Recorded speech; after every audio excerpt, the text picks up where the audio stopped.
Every year, radio station WHO at Des Moines picks out the worst rundown farm we can find in the state of Iowa. We go in there with a multiple series of tractors and gang plows and rehabilitate the farm to the extent of about $100,000 in one day. A few years ago, we invited Thomas Dewey to come out and address that gathering, for the multitudes came from 13 states. We had 130,000 people there. We parked 30,000 cars and 150 planes. Thomas Dewey said, Iowa is Republican, it always has been Republican, and why should we waste any good Republican money in a good Republican state? So he turned us down. We invited Harry Truman to come, me and Harry. Harry accepted. The result was that we had this big crowd. We were eating lunch in the tent, and it was hot as it can be hot in Iowa. And out of respect for the President of the United States, everybody was wearing a coat. And I said to Mr. Truman, who sat right opposite to me in this narrow table, I said, Mr. President, any man that wears a coat here has a dirty shirt.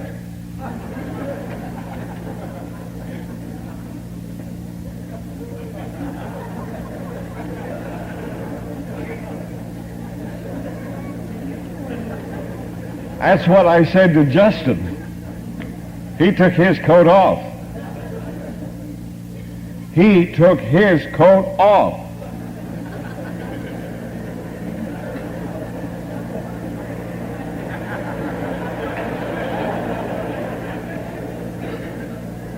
And that goes for the women too.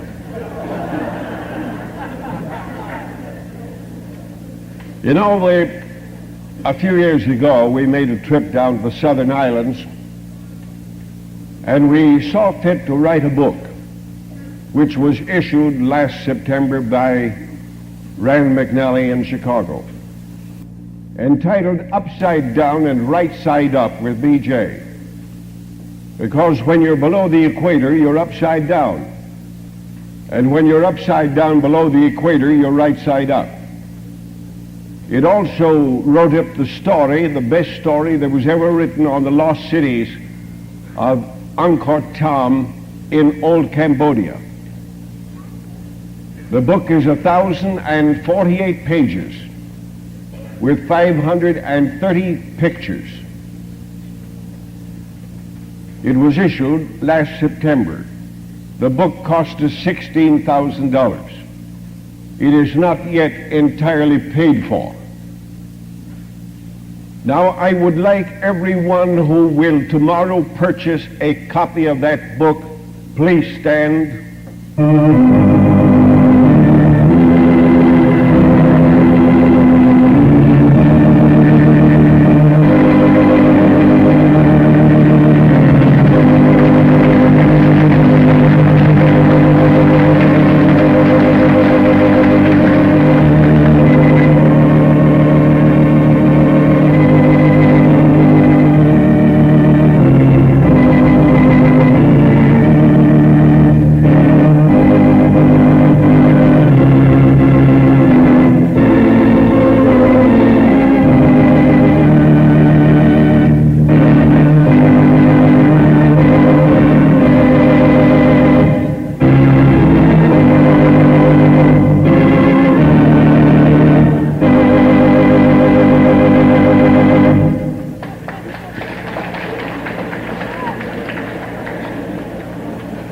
According to that, I'll get enough money tomorrow to pay the balance of the bill. We thank you. In 1895, an incident of worldwide historical human value took place. Harvey Lillard became deaf. He was in a stoop cramped position when he heard something pop in his neck. He was deaf for 18 years. In his neck was a large visible bump. Fortunately, it could be seen. Otherwise, it might have gone unnoticed. D.D. Palmer said, if the production of that bump produced deafness, reduction of that bump should restore hearing. Fortunately, that bump was reduced, and fortunately, hearing was restored. That incident started and established a truth heretofore unknown and unused. I ask you, would the average man, upon a single isolated case, have discovered a universal human principle in practice? Was that man justified in laying down an all-complete, all-inclusive, and all-exclusive universal human principle? 58 years has justified that conclusion. Chiropractic is based upon the fixed facts of physics that matter cannot move without force or energy, that human matter is in motion as human energy gets to that matter, that human matter moves in speed in exact ratio as the quantity of human energy predetermines as delivered to that human matter. More mind in more matter equals more motion. Now, matter moves as it's moved upon by energy. Moving composite beings are alive. Inanimate composite beings are dead. To move is to live. Motion is life. To not move is to be dead, and no motion is death.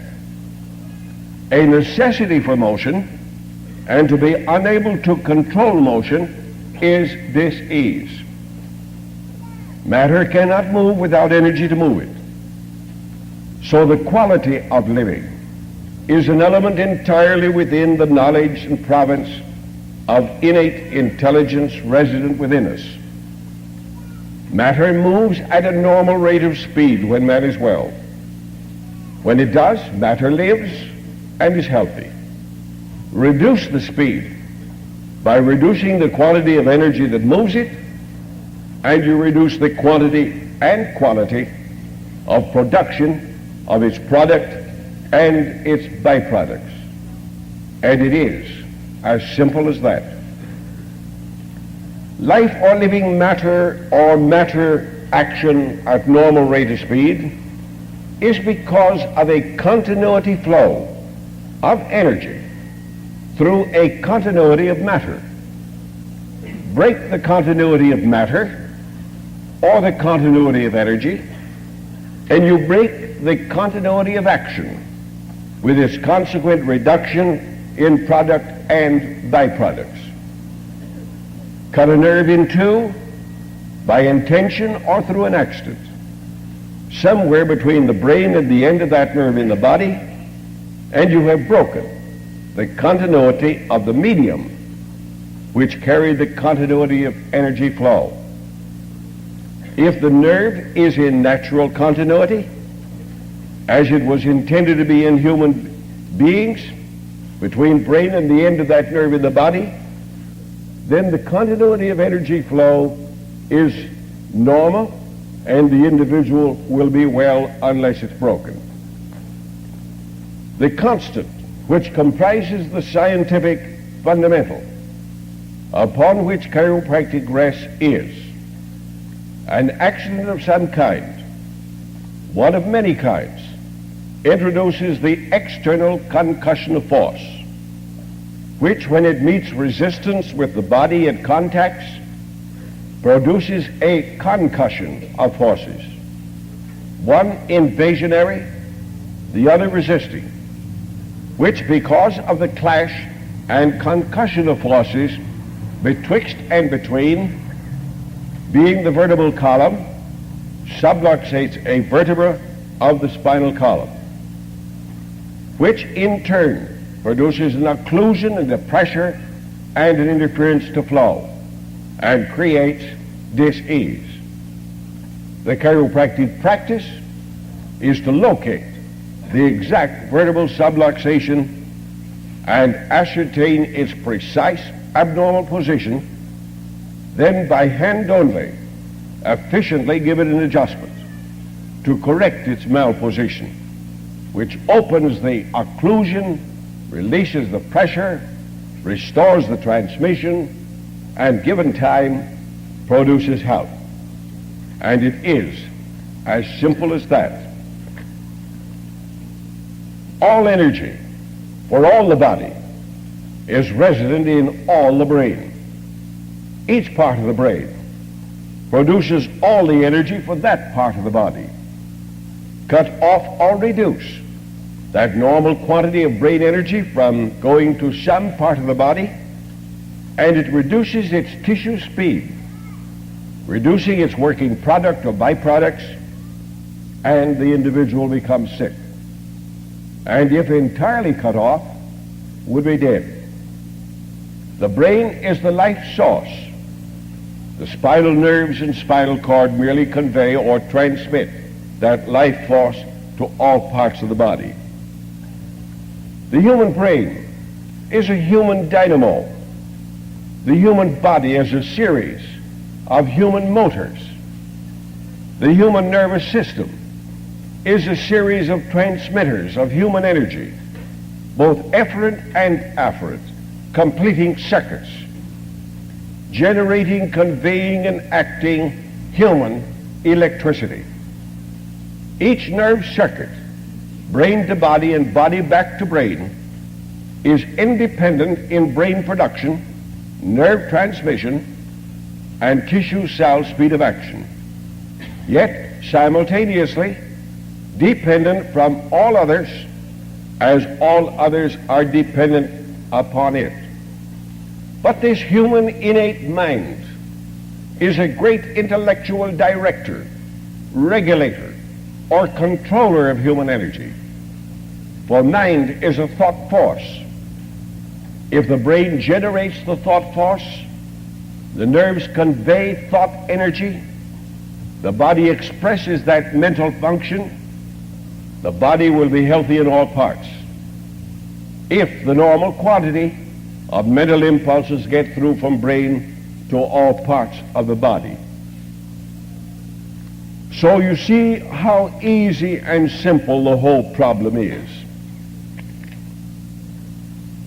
A vertebral subluxation can be aptly compared to a dam.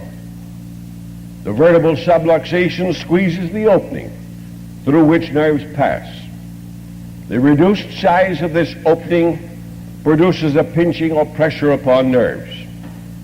Build a dam across a river, and you produce a similar condition. The dam backs up water behind the dam.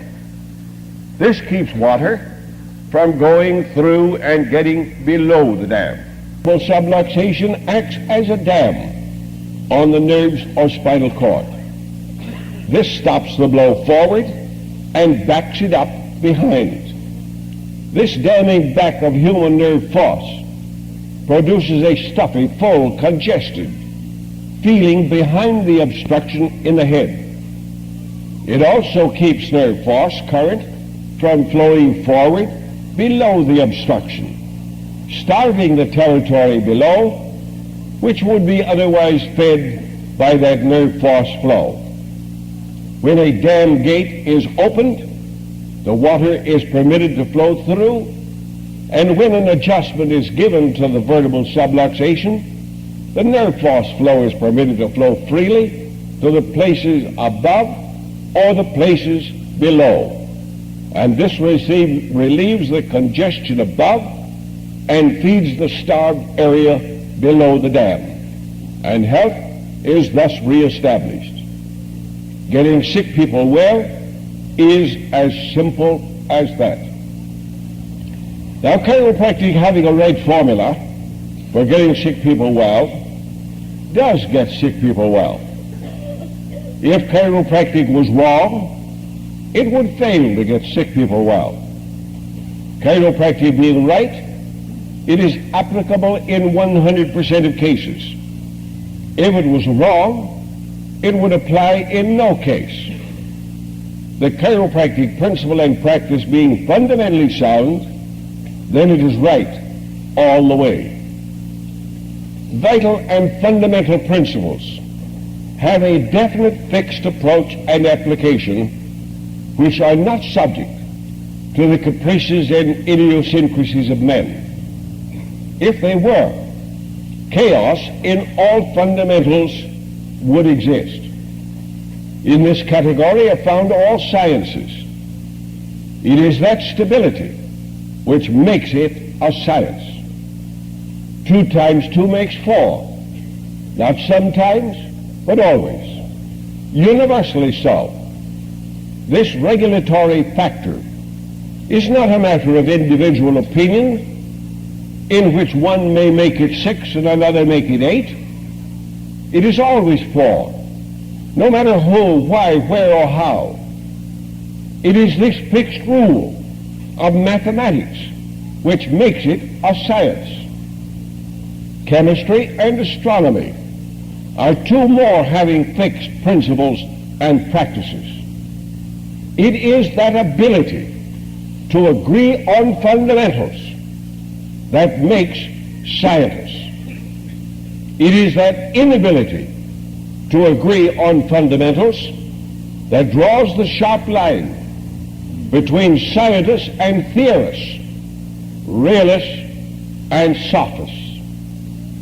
If everyone who called himself a mathematician, a chemist, or astronomist had personal reasons for rules of his own, there could and would be no scientific value to any common fundamental on which they could or would agree. Sciences are based on fixed formulae. The only reason they are is because they work. Chiropractic has a scientific fixed success formula that works when it's worked. I recall some years ago, we were coming from the South Pacific Islands. We stopped at the Tin Can Island of Nian Phu because that was the one place in the world where there was an eclipse of the sun that day. And all the astronomers of the world had gathered in Nian Phu to photograph that eclipse of the sun. Coming home on the boat were many astronomers.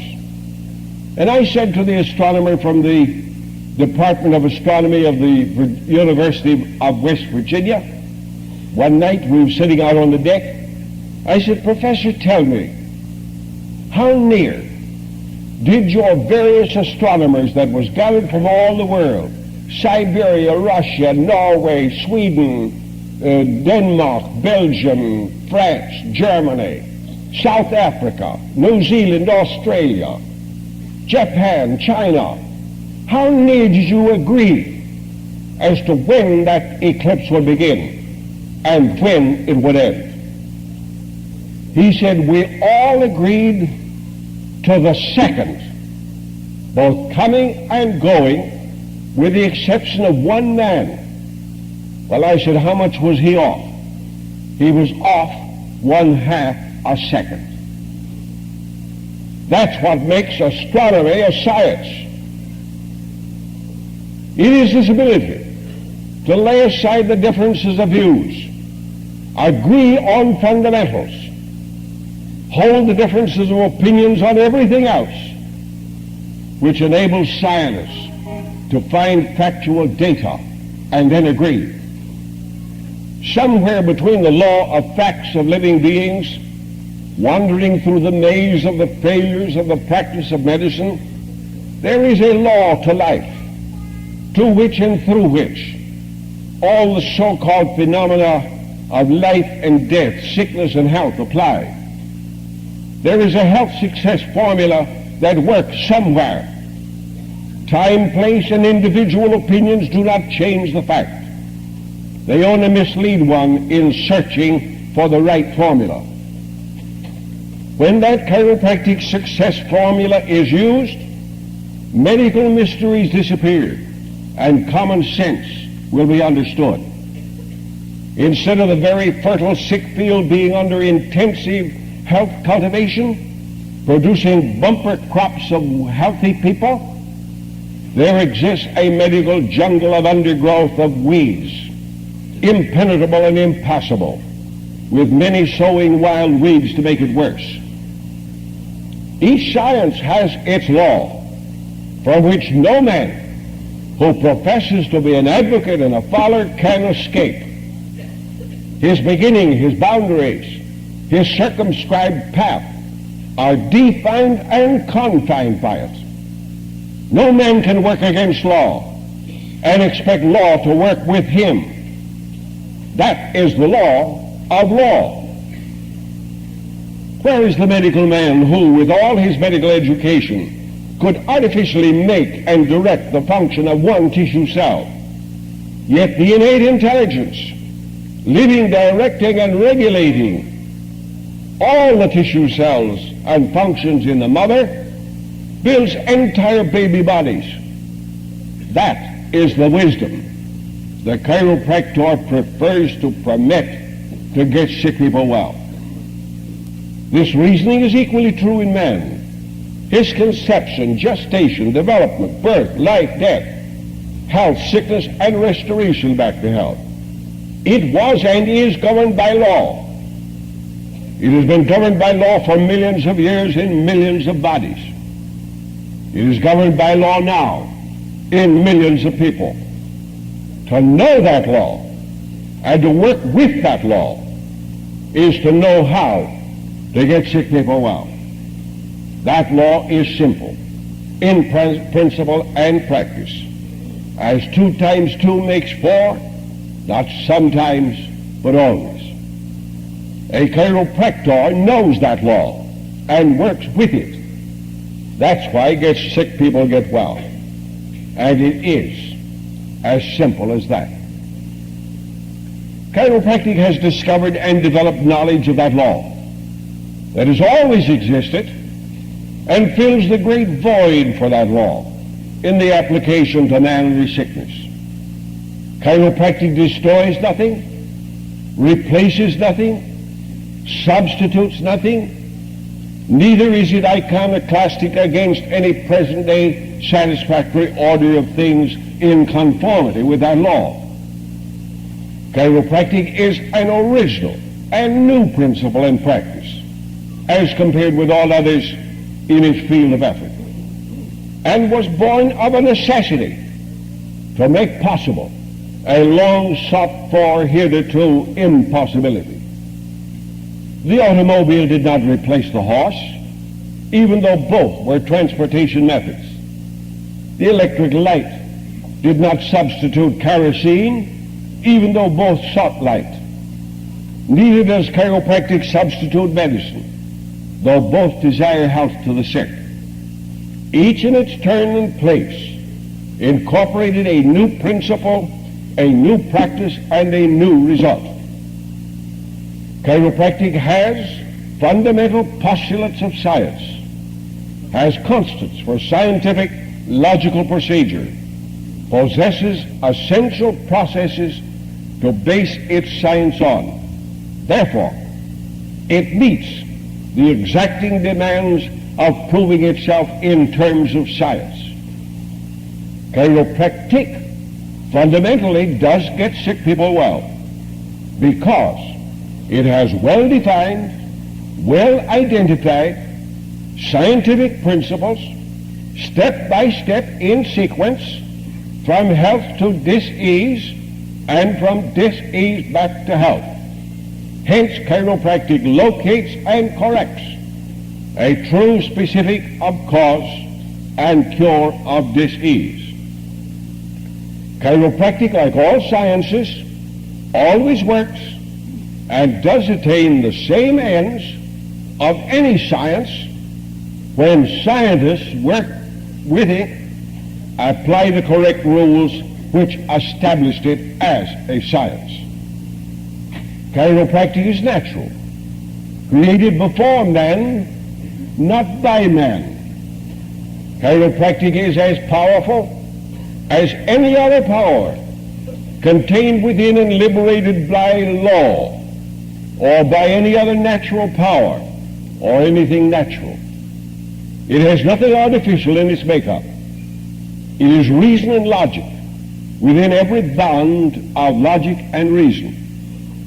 In the abstract, it is broad enough to cover the entire human race and limited enough to apply to one person. Its very appeal to human understanding lies in its dynamic simplicity.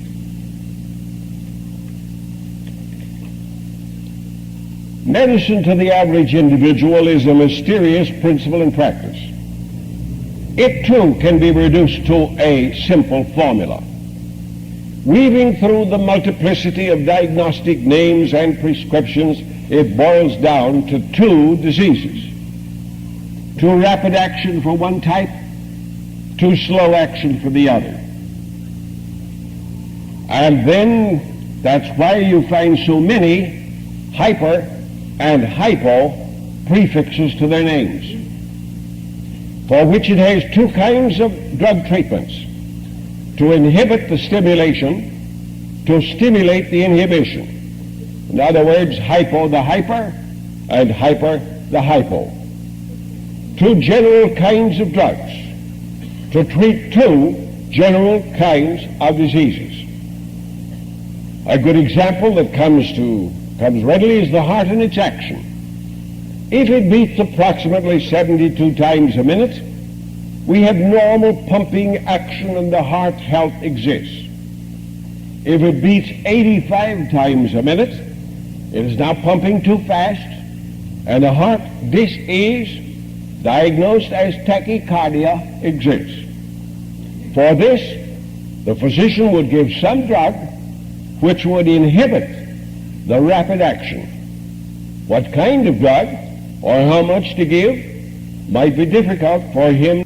If it beats 60 times a minute, it is now pumping too slowly, and an opposite type of heart disease, diagnosed as bradycardia, exists. For this, the physician would give some drug which would stimulate the slowed action. What kind of drug or how much to give still might be difficult for him to decide. So he tries this or that until he thinks he knows. The chiropractor does not work with that principle. He adjusts and permits a restoration of the normal quantity of an internal innate flow of force, which is inherently and intellectually resident within the body, which alone knows the proper quantity to establish the proper quality of function necessary to establish health, which is internally automatic within us, which calls for no empiric or arbitrary opinion of ours. And it is as simple as that. Physicians have a medical concept that the body lives within itself when it's healthy, but when sick, it needs some external agency to give it health. So they prescribe chemicals, antis, and other neutralizing agencies under stimulative or inhibitive or neutralizing processes to make it well. They work on the principle of asserting they know what the unbalance is. Then by stimulation or inhibition, force it either up or down, arbitrarily and empirically, to a standard which they think they know. If it goes too high, they bring it down. If it goes too low, they force it up. The chiropractor does not know that normal power. Only the resident intelligent force within us does know.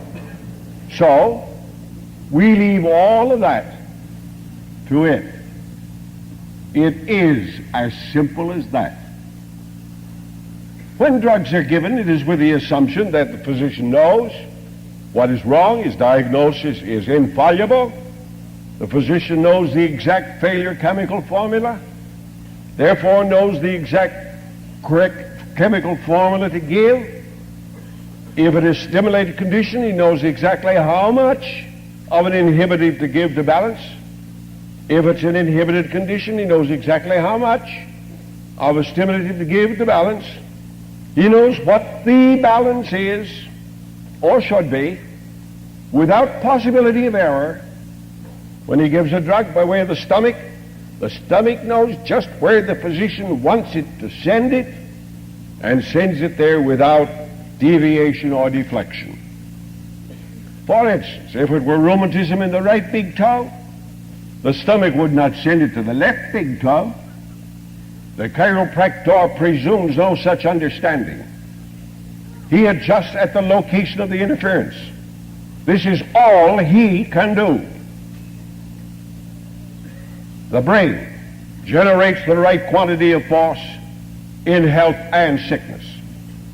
The nerves now convey that right quantity of thought force to their periphery.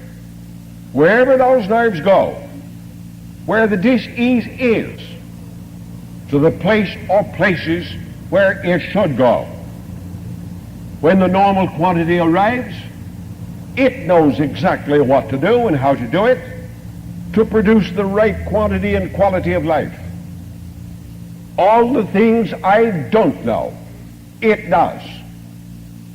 That is intellectually, internally controlled, and is at all times beyond my reach in either sickness, health, life, or death. And I couldn't control it if I wanted to. And I couldn't control it no matter how much education I did or did not have. You do not control the quantity of electricity when you turn on the button, or tell the electricity where to go, or tell the electricity when to go. Neither do you stimulate or inhibit the wires or globe or their excess or minus quantities. It goes when you turn on the button. When it arrives, it gives light. Some men doubt and even deny the existence of a vital life force, and then they run into trouble. So you see how simple it is. Now, people have been taught that germs cause disease. That isn't true. You can vaccinate an entire community and make them sick to keep one person that is sick from getting well. Simple, isn't it? The cause of disease is not a communistic thing. And I don't mean that in the political sense. This idea that the community makes a person sick, or we've got to do something to the community to get the one sick person well, is wrong. The cause of disease is not in the community. The cure of disease is not in the community. The cause is individualistic, and the cure is individualistic within the individual. So you see how simple it is? After all, no government can long survive when the individual and his responsibility are ignored and all his responsibility shed upon the community. No government arrives anywhere until the individual has been taught to assume his responsibility, after which the community action is automatic, wherein the many are made up out of the one. All experience that survives in the cause and cure of disease is based upon a knowledge that the cause and cure of disease is within the individual. And this is not a responsibility that he can shed upon his neighbor and blame him for it. When any health method ignores the individual in its equation and casts that blame upon the community, he professes his ignorance of the cause and cure of disease as it exists in the individual. and thus proves his incompetence to be of service to an individual, except as he tries to reach him through community welfare. The cause of smallpox is in the individual, not the community. The cure of smallpox lies in the individual, not in wholesale vaccination of the community. Physicians admit that some people are immune, others are fertile culture grounds. Some resist better than others.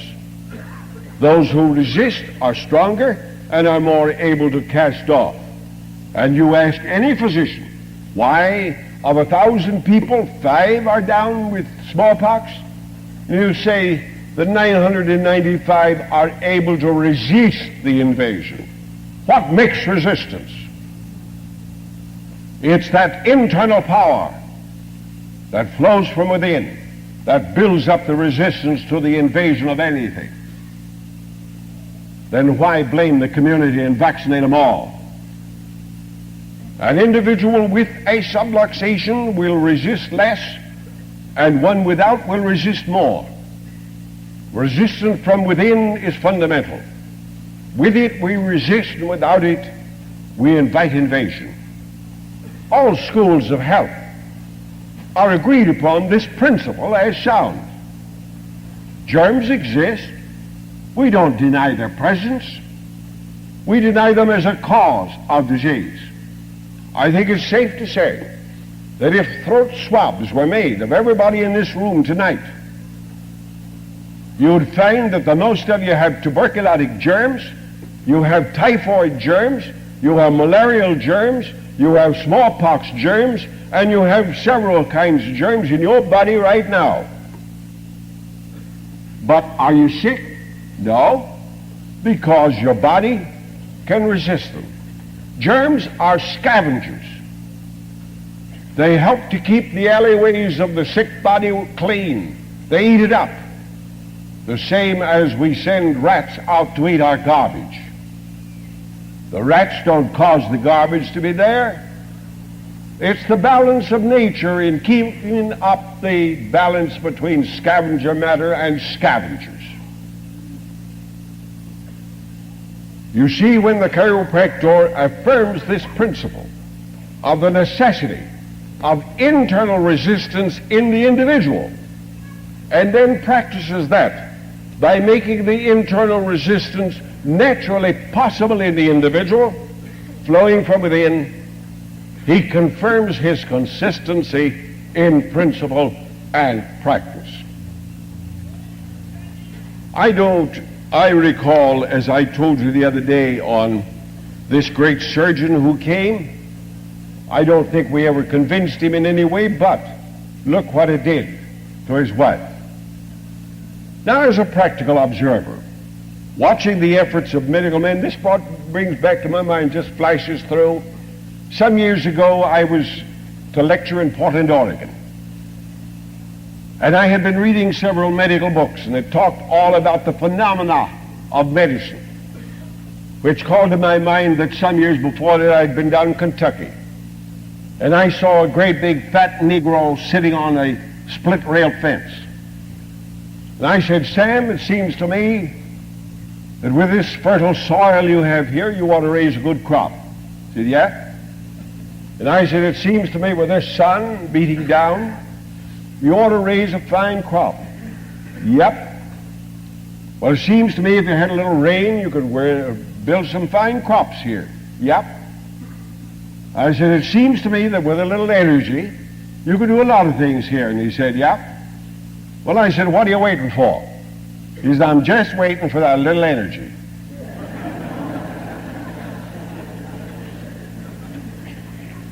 So some years ago, as I say, I was reading some books on this phenomena thing, the phenomena of medicine, the phenomena of this. And incidentally, there isn't a doctor, a physician, or surgeon alive that can tell you in advance the effect of any one drug on any one person. There is no specific in medicine. Why? Because the imponderables of the human individual makes the prescribing of a drug an imponderable in its result. Yet the innate possesses no imponderabilities. The innate is a fixed law that always works. I was making this trip out to Portland. I was reading medical books about this phenomenon thing, and I was discouraged. So I went out on the highway and I walked down the road, and I saw a horseshoe. I stooped down, picked it up, and I said, gee, now I'm going to get good luck. Found a horseshoe. Went along a little further, I found another horseshoe. And I said, now I'm going to get double good luck. Went along a little further, I saw another horseshoe. I picked it up and I said, now triple good luck's coming my way. I turned around and started towards town, and I come across a whole pile of horseshoes. Then I realized it was a question of junk. And I think the same thing is true with physicians. You get one physician, one diagnosis. You get two physicians, two diagnoses, two horseshoes. You get third physician in a conference, and then you've got three horseshoes. By the time you get four of them, you've got junk for the undertaker.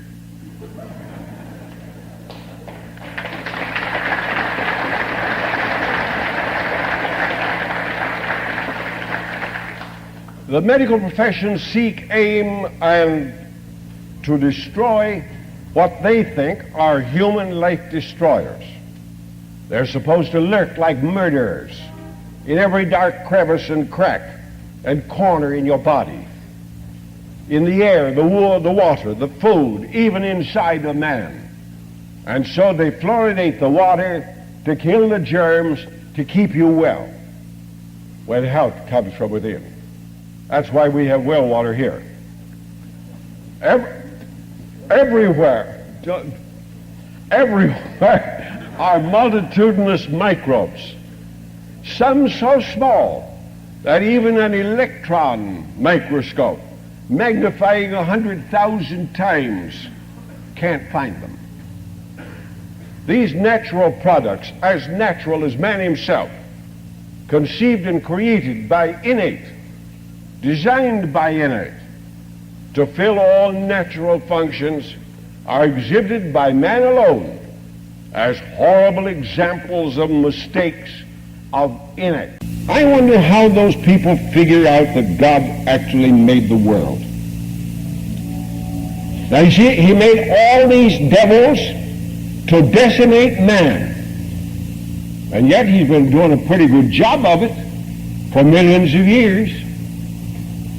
I don't see how they can confuse the two ideas. I couldn't, and I don't see how they can in this endless struggle. Now, the ordinary sick person starts out as an acute case. Yesterday he had next. Today he's got a little fever. Mother gets a little anxious and worries, and so she calls the doctor. The doctor said, I don't know what to call this yet because I'll have to wait until it develops. So he hangs around for 4 or 5 days, and the temperature keeps going up, gets up to 102.6. He said, I don't know quite yet. We'll wait and see if there's a breaking out. Then it breaks out, and now he said we have an eruptive fever. We think that it may be varioloid, it might be scarlet fever, it might be measles. We'll wait a few days. Meanwhile, you just give the child this and this and this. And eventually, someday, the case goes from the acute stage into the chronic stage. Maybe they're deaf. Maybe they're crippled. Maybe they're this, that, and the other thing. I recall, I think I told the pre-Lyceum class last year that at one time we had quite a number of polio cases in our student clinic. And the health officer of the city of Davenport came up and he said, now, BJ, you've got to report all these because we passed an ordinance that you've got to report these cases so we can quarantine them. And I said, John, tell me, John Mullet was his name. I said, John, tell me, what are the symptoms or the pathologies of polio? Well, he said, we don't know. That's why we're quarantining them so we can find out. And I said, all right, John, when you know what polio is and can come and tell me, then I'll know what polio is, then I'll know what to report to you so that you can quarantine them. And that was the end of that. They never quarantined any of our cases because I didn't know what to report to them for quarantine. A little common sense knocks down a lot of scientific nonsense. And I knocked it in the cocked hat. That was that. You know what a specialist is? He's a man who knows more and more about less and less.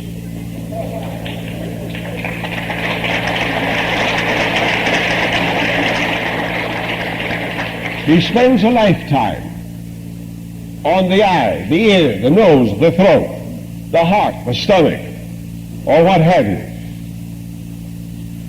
And then what? He's forgotten that the eye, the ear, the nose, the throat, the heart, or the stomach is a part of the rest of the body. So he becomes a specialist on that one thing. After all, innate is on top of all parts of that body and knows that no one part can live unto itself. They've got to coordinate themselves, and innate knows how to coordinate them. So you see, after all, it's just as simple as that. Now the chiropractor changes this whole picture. Instead of sickness and recovered health being a highly specialized and complex subject, which only a few university graduates understand only a mere small part of, it now becomes a simple subject, in fact so simple that any man on the street can have it explained and understand, knows what to do, where to go to get well. It is so simple that the students of this school can't understand it. 80% of our time is spent to telling those students why germs don't cause disease, and 20% trying to pump something in about a vertebral subluxation and an interference to innate. 80% backing up what his grandmother and great-grandmother and great-great-grandmother or grandfather has been pumping into him for centuries. And we've only got 4 little insignificant years to unbreed the breedings of centuries. I can't see why he can't see the obvious, but they rarely do. You see, the very successful objectives denies the things, and yet he keeps pumping it back to us all the time. I've had it right here in last week's work. I'll have it in some of my questions tomorrow. I'll bet you $1 against every person in this house that tomorrow I get some damn fool questions about what I've been talking about all week.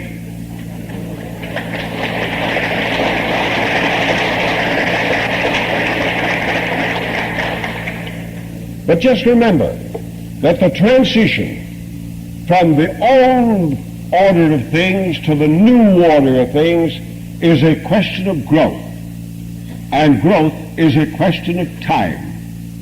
I was talking to a certain chiropractor who was in the tent tonight, and that person asked me a certain question. Now that person is a very fine chiropractor, and yet there was one phase of this whole subject that wasn't known to that chiropractor until last week. And the talk that I gave Sunday morning, that person came to me and said, BJ, now I have grown one step further. You see, it takes time, and time is the great factor. The people didn't buy Henry Ford's car, the first one he produced. They laughed at it and scoffed at it. They said, have a team hitched up in the livery stable and get ready because he may call for you. How do I know? I had the first gasoline automobile west of the Mississippi. And I know once in a while we had to call on a team too. They wasn't perfected yet. But how people used to laugh at me, and I was so afraid that the people wouldn't know who owned the car, that I put my name on the side, on both sides of it. That was the day of the horseless carriage.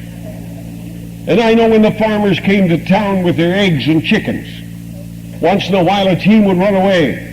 You'd see chickens all over the streets and eggs spilled all over the streets and broken. And they sued me for damages. My defense was if you had a good harness on the horses, you'd have held them so they wouldn't have run away. And I always got out of it.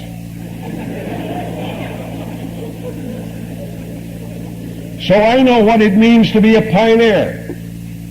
I recall when we was first starting with radio, some 36 years ago with WOC, I went to the banker. I said, Mr. Banker, what do you think about this radio thing? Looked at me and said, BJ, it's a plaything. It's a plaything for kids. A fool and his money are soon parted. Don't waste any money on it.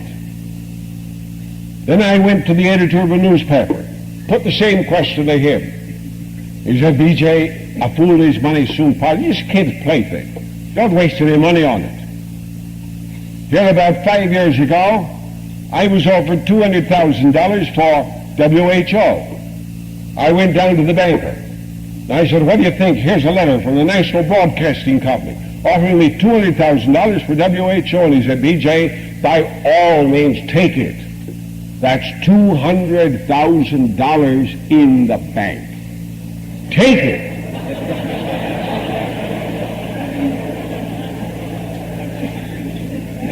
Less than 1 year later, I had another letter from the National Broadcasting Company asking me to sell at the beginning price of $2 million. The beginning price. From that up to whatever we'd ask for it. I took that letter down to him. He put his hands up, sort of shading and hiding his nose, and he said, well, we can all make mistakes. I know what it means to be a pioneer, and I know how people laugh at us.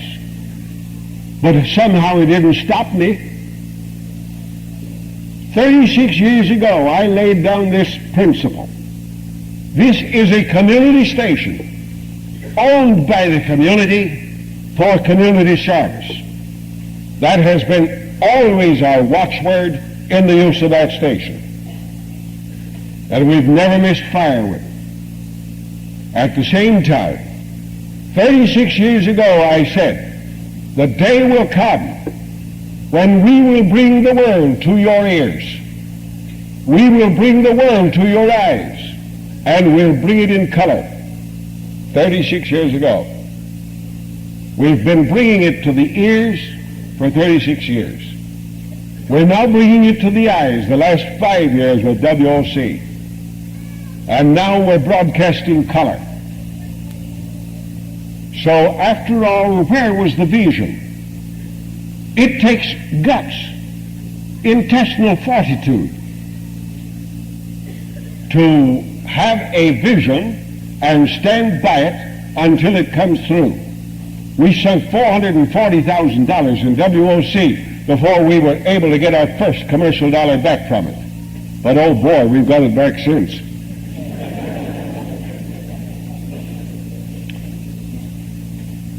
The chiropractic principle is simple.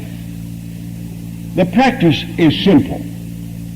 The results for the sick are simple. Providing a success formula is correctly and efficiently followed. You know something? I'm an ignoramus. I suddenly was quituated from the high school the first half of the first year.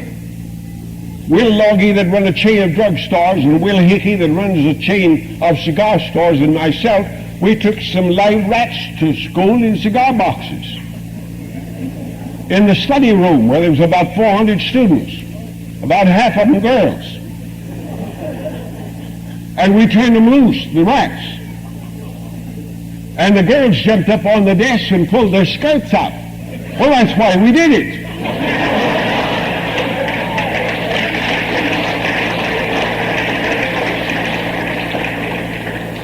And we was all fired, expelled.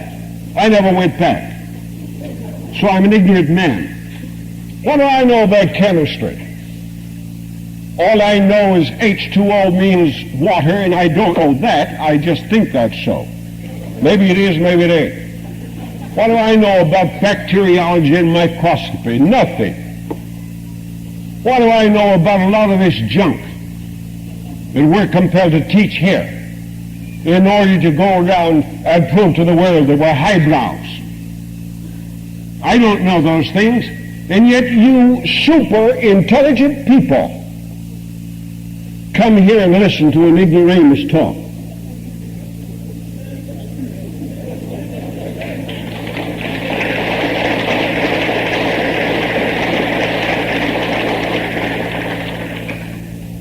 All I know is there's a subluxation that makes sick people well, and I know how to correct it. That's all I need to know. From then on, everything else that we want done or hope to have done, either from the patient's point of view or ours, is up to innate, and that's in the individual and not in me.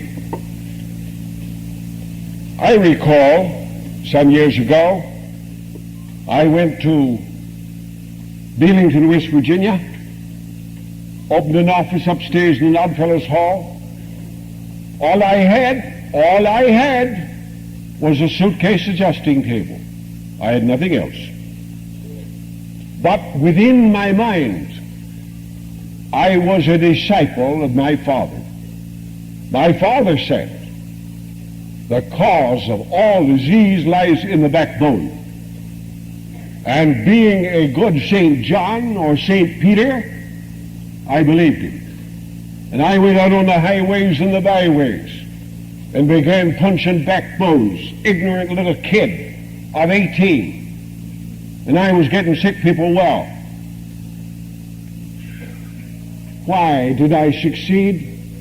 I was making $200 a day. Kid 18. Ignorant. All I had was a head was an idea, and hands, and that idea was rattling around in that head was an idea. I sat at his feet night after night. That idea was to him say by my father as I sat at his feet night after night. And I would listen to him say, it works. And I've never gotten away from that idea one minute, one thought from that day to this very hour. And I've never gotten away from that idea 1 minute, one thought from that day to this very hour.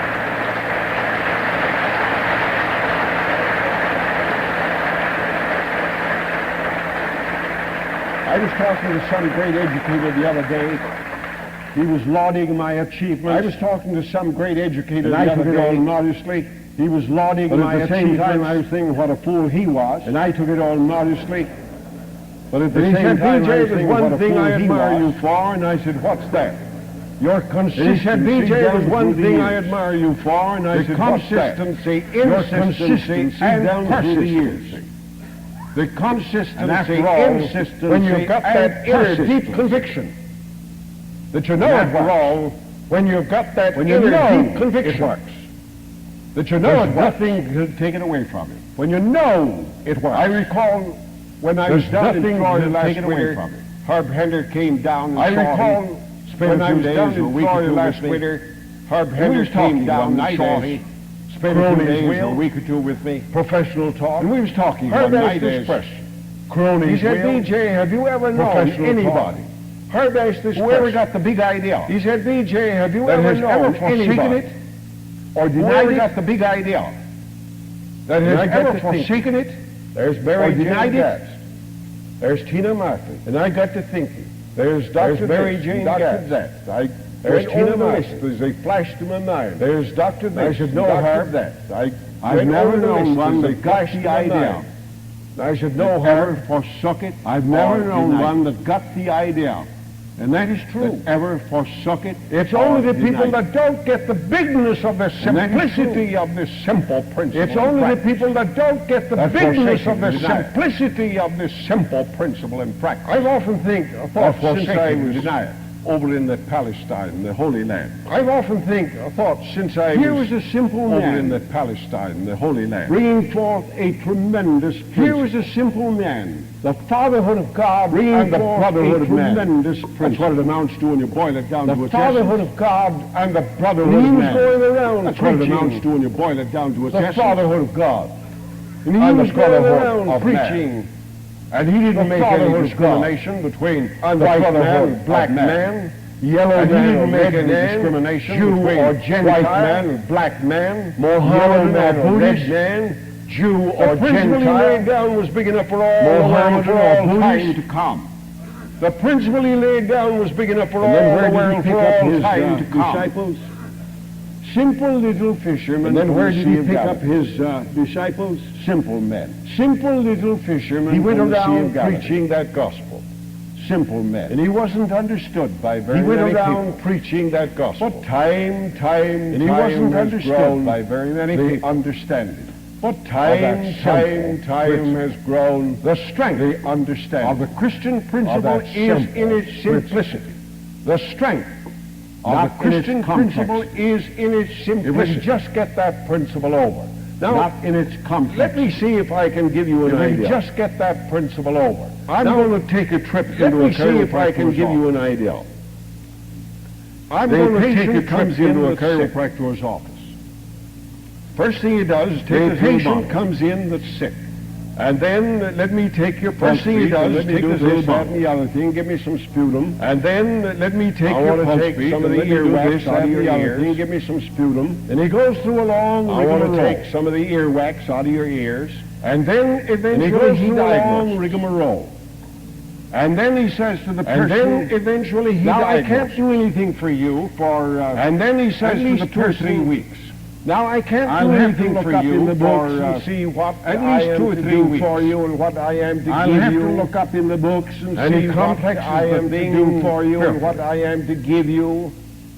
He And said, I'll have to complexes look up the and see thing what my Perfect. anatomy says about this muscle and that muscle. He said, I'll have to see look whether up this and see nerve and what that my nerve anatomy involved. says about I'll this have to muscle see and that muscle. whether I'll this have to see organ or whether that this organ nerve is is involved. involved. I'll have to see Whether it's this I'll have to fissure see or that one. whether This this organ organ or or that that system. organ is involved. And I'll have that to see will whether take it's me this at least fissure 3 or that weeks one. to go back This over system or that the system. armamentarium And that was will pumped take into me me at in the least 3 weeks chiropractic to go school. back over the armamentarium In that 3 was weeks. pumped into me in the chiropractic school. And so he exhibits a marvelous In 3 weeks. intellectuality of complexity. And so he exhibits Now, a does he? marvelous intellectuality of complexity. If all of you did that, you wouldn't have any Now, business. does he? On the reverse, here's No. what you do, and you know If you all don't. of you did that, you wouldn't have any business. On the reverse, here's what you do, A and you patient know comes you in. don't. Doggone you. Something's wrong. You don't know what A it is. You patient don't know comes where in. it is, and you don't care where it is or what Something's it is. wrong.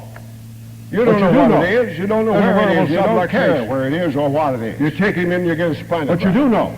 There's a verbal You want to know where the subluxation. interference is. Use a You take him in, you get a spinal neurocalograph. graft. Chirometer. You want to know where You're the playing where the interference is. interference Use a is. neurocalograph. Then you say, lay Chirometer. down here. Biff, bang. You're Back playing for where you. the interference is. Then you say, lay The down patient here. gets Biff, up. bang. Is that Back for all? you. That's all that I can do. The patient gets It up. aid will do Is all the that rest. all? That's all that I can Now, do. what about all your It will do all the bacteriology rest. and your chemistry and all this other junk? Now, what about You all use your it? bacteriology You know you and your don't. chemistry And I know all you this don't. other You're not junk? kidding me 1 minute. You use it? You know you don't.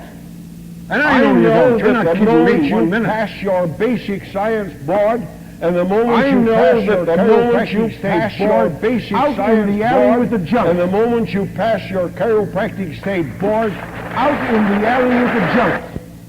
This is the end of this lecture. This is the end of this lecture.